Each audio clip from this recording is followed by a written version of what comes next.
You are listening to the audio production of God Breathed, connecting through Scripture to God, others, the natural world, and yourself, by Rut Etheridge III, published by Crown and Covenant Publications. This book is read by Michael Beck.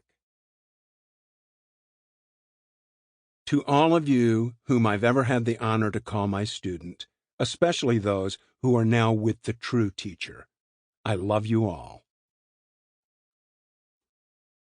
Forward. Rut loves music. Every chapter of this book he has written starts with song lyrics.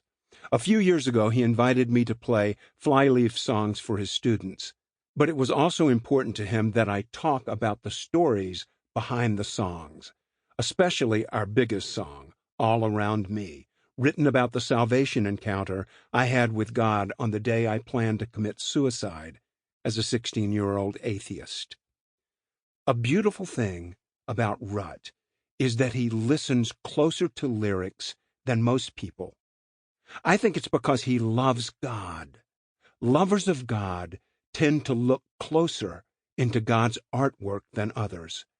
As a musician, I've found irony in being given a stage.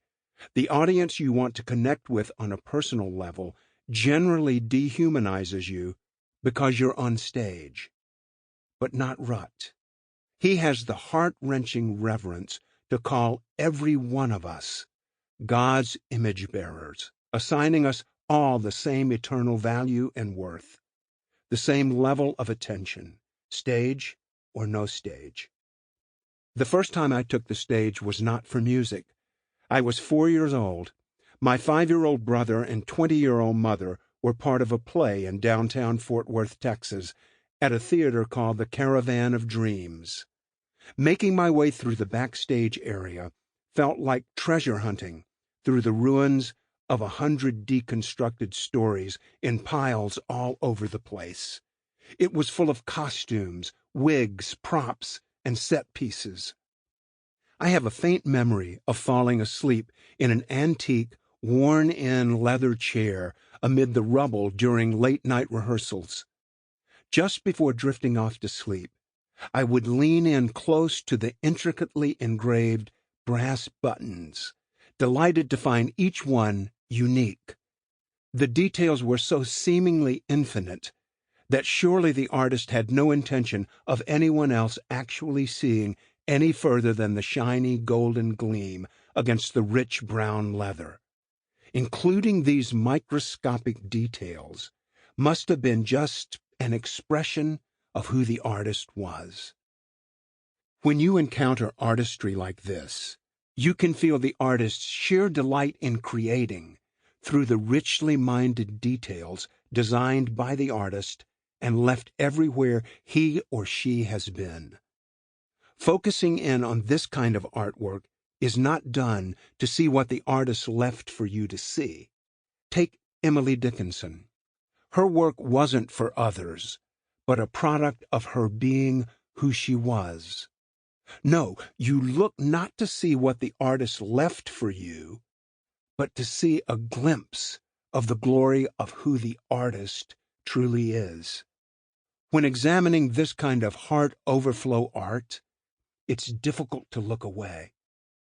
The rabbit trail of life beyond necessity, that is, beauty in all the artist does, is too fascinating.